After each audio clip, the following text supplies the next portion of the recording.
चीज़ का मुझे बेहद दुख है। फेक और स्टूपिड रीजन दिए थे मुझे नॉमिनेट करने के लिए। मैं गेम को समझी नहीं थी, मैं उस पॉइंट पे लड़ी थी उसके ऊपर जो दिखाया नहीं गया था। मुझे लगता है करण एंड चुंग का हो सकता है। रजत को भी एक पॉइंट के बाद पता चलेगा कि अपना ही गेम खेलना है। कि मुझे शिल्पा और जी आउटराइट फेक लगती हैं। मुझे लगता है कि पहली जैसे मैं बाहर आई मुझे बहुत लोगों का प्यार दिखा, जहाँ पे लोगों ने बोला कि they really understood what kind of person I am.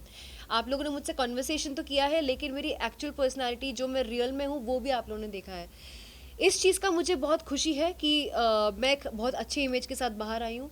इस चीज़ का मुझे बेहद दुख है कि मैं थर्ड वीक में जो इतने फुल ऑन अपने गेमिंग स्प्री में आ चुकी थी, अपने वाइब पे आ चुकी थी, जहाँ पे मैंने अपनी स्ट्रैटेजीज बनाई थी, मैंने अपने अटैक प्लान्स बनाए थे, मैंने अपने ऑपोजिट ग्रुप के साथ अलायंसेस भी बनाए थे। I was fully playing the game. Task में भी अपना एक बहुत ही अलग रूप मैंने दिखाया था, जो रैशन वाला टास्क था, the ring trick and everything. I did all that, but उसके पहले ही मैं कुछ लोगों से नॉमिनेटेड थी जिन्होंने बहुत ही फेक और स्टूपिड रीज़न दिए थे मुझे नॉमिनेट करने के लिए।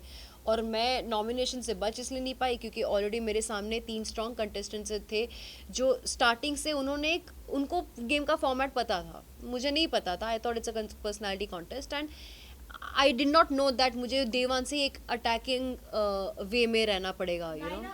नहीं, मेरा नेचर ये थोड़ी है कि मैं जाते ही लोगों के ऊपर कुछ लांछन लगाऊंगी और फिर उनके ऊपर चढ़ूंगी और झगड़ा करूंगी। ये मेरा नेचर नहीं है कि मैं वो जाके करूंगी।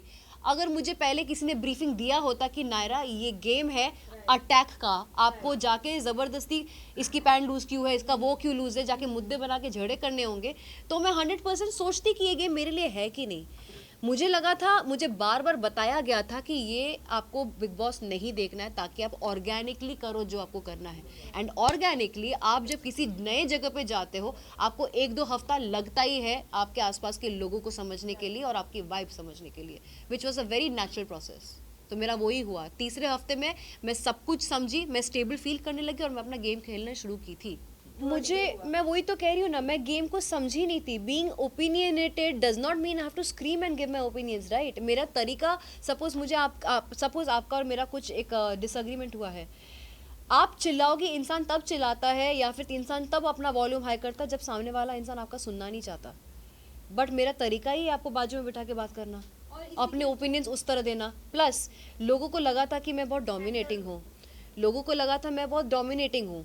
मैंने जब लोगों को किचन के रूल्स बनाए या फिर बाथरूम के रूल्स बनाए, मैं इतनी डोमिनेटिंग थी तो लोगों ने मुझे चैलेंज क्यों नहीं किया? क्यों किसी ने मुझे काउंटर नहीं किया?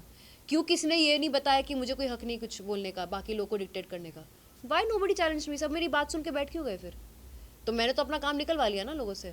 मुझे लगता है कि सी मैं डिसअपॉइंट बाहर आके इसलिए हुई क्योंकि क्लियरली लाइव में मेरा जितना तामझाम था, चीज़ें थी, फन चीज़ें थी, मेरी इंटरेक्शंस थे, मेरे पर्सनालिटी के बाकी जो चीज़ें थे वो क्लियरली दिख रहा था जो एपिसोड में नहीं डाला था। और मुझे नहीं पता है कि वो एपिसोड में क्यों नहीं डाला था। मैं अज्यूम कर रही हूँ कि नहीं डाला था क्योंकि मेरा कोई पर्सनल फाइट नहीं था किसी के साथ। अभी अगर किसी के साथ मेरा पर्सनल नहीं फाइट हुआ है तो मैं ज़बरदस्ती जाके फाइट नहीं कर सकती ना, that is against my nature. तो उसको मैं क्रिएट कैसे करूँ? मैं समझी गेम को, मैं लोगों की असली चेहरे जब पहचानी तब मेरे को रियलाइज होने लगा कि मैं कैसे किस किस को एलिमिनेट करना चाहती हूँ, because I saw the real faces. But day one में ज़बरदस्ती किसी के साथ मुद्दा उठाना, इट्स नॉट पॉसिबल। हुआ ही नहीं मेरे साथ, किसी ने ना मुझे चैलेंज किया ना मैंने किसी को किया, सब तो मेरी बात मान के बैठे थे। सी चाहते समबडी जो बहुत चिल्ड आउट रहती है घर में, बहुत चिल्ड आउट रहती है, वो कभी कभी सोती भी रहती है और ग्रुप में बैठने के बावजूद भी वो बात तक नहीं करती है। आप लाइव में उनको ऑब्जर्व करना, उसके कुछ चीज़ों के वजह से, फॉर एग्जांपल बेड वाला जो मुद्दा हुआ था वो उन्होंने, आप अगर एपिसोड देखोगे, उन्होंने एक बार भी अपने मुंह से नहीं बोला कि मुझे स्नोरिंग या चीखने की वजह से बेड अंदर सोना नहीं है। वो बोलने जा रही थी कि मुझे नहीं अंदर सोना है, तब किसी ने बोला कि हाँ वहाँ बहुत स्नोरिंग होती है, किसी और ने बोला था वो। तो उसने क्या किया, वो बेड बाहर सोना चाह रही थी लेकिन सामान अपना घर के अंदर ही रखना चाह रही थी, जिसकी वजह से विविन तड़प गया था। एंड विविन ने उसके ऊपर जब झाड़ा तब उसने काउंटर दिया। तो घर पे भी वो खुद से कभी अपना ओपिनियन नहीं देती हैं। आज तक जितने भी ओपिनियंस हुए हैं उन्होंने ओपिनियन नहीं दिया है। वो गई भी है तो लोगों ने उसको जाने बोला है कि आप बीच में मत पड़ो। एटलीस्ट मैंने चिल्ला चिल्ला के अपने कुछ कुछ ओपिनियंस दिए हैं। वो सिर्फ डिफेंस में ही अपना बताती हैं। डिफेंस में ही वो पकड़ा था, गैस का पकड़ा था, शी वॉज क्राइंग। जब मैंने उसके ऊपर चिल्लाया, वो पार्ट तो चलो टेलीकास्ट में दिखाया नहीं, जब मैं उसके ऊपर चढ़ी थी कि तुम घर के साथ नहीं रहना चाहती हो, कोई बात नहीं, तुम्हें खाना रोकने का हक किसी को नहीं है, लेकिन एक कर्टसी होती है कि तुम हमसे बात तो कर सकती थी कि आरफिन भाई, नायरा, आप सब लोग, मैं आपके साथ अनशन में नहीं बैठना चाहती। मैं उस पॉइंट पर लड़ी थी उसके ऊपर, जो दिखाया नहीं गया था टेलीकास्ट में, जो मैंने देखा नहीं टेलीकास्ट पे है करके। ऑनेस्टली स्पीकिंग मुझे भी नहीं पता कि सबसे बेस्ट पीआर कौन था, कौन होना चाहिए था मेरा उस टाइम पे।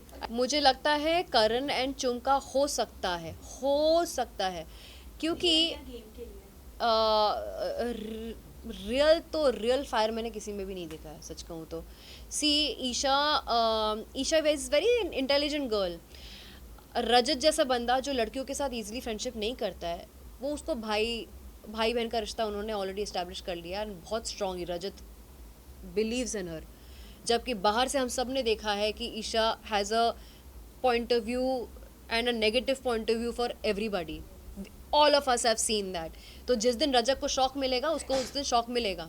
हैविंग सेड दैट, उसको थोड़ा सा अपसेट भी हुआ था जब वोटिंग हो रही थी स्टेज पे एंड रजत के लिए किसने, बग्गा भाई ने किसी के लिए, बग्गा भाई ने शायद करणवीर के लिए 2 शब्द बोले थे, करणवीर इसके लिए, लेकिन ईशा बीइंग द सिस्टर जो भाई बहन कर रही थी, वो उसने दो बातें नहीं की स्टेज पे आके उसके बारे में, रजत के बारे में। सो उसको वो डिसअपॉइंटमेंट लगा था। सेकंड सिचुएशन, इन लोगों ने कुछ इम्प्लाइड प्लान ये किया था कि मुस्कान को बचाना चाहिए एविक्शन से। उस टाइम पे ये एक चल रहा था कि हमें मुस्कान को बचाना है एविक्शन से, ओके। एंड उस वक्त हुआ क्या था कि रजत अपने प्रिंसिपल पे कि नहीं मैं अपना पॉइंट ऑफ व्यू देना चाहता हूँ वर्सेस मुस्कान को बचाना चाहता हूँ, वो फंस गया था और उसने अपना पॉइंट रखा और सारे घर वाले उससे बात करना बंद कर दिए। Why? Because he did not go for saving Muskan.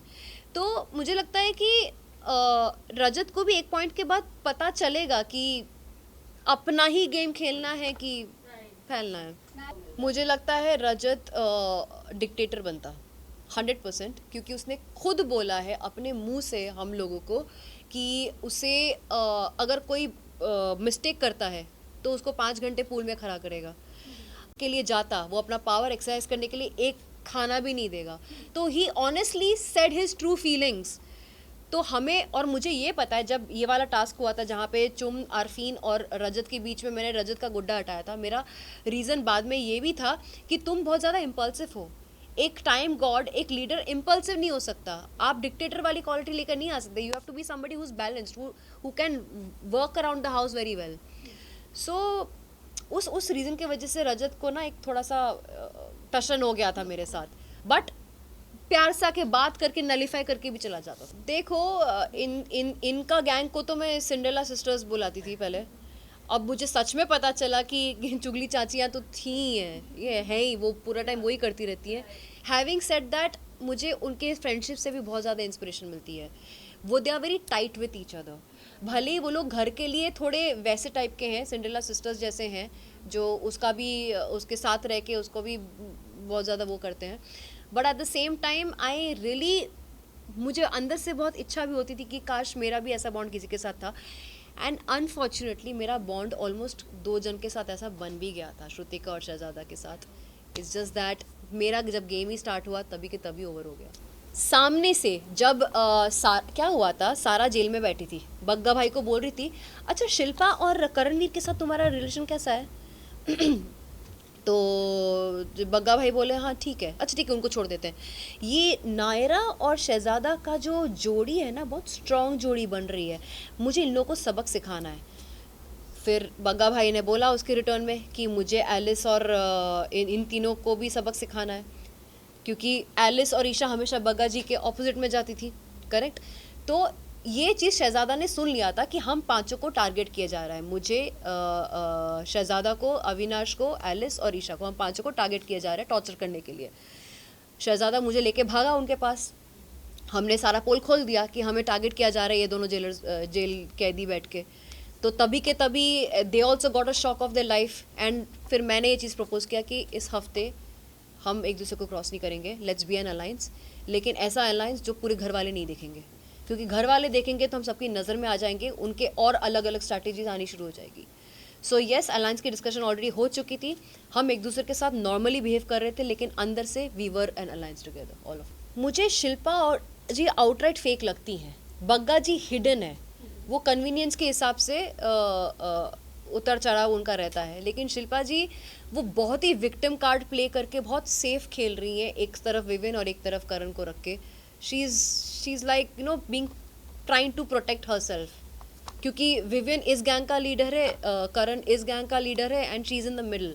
And वो अपना ओपिनियन दे देती हैं, बट वो फाइटिंग स्पिरिट नहीं रखती है, like you know to make a difference probably.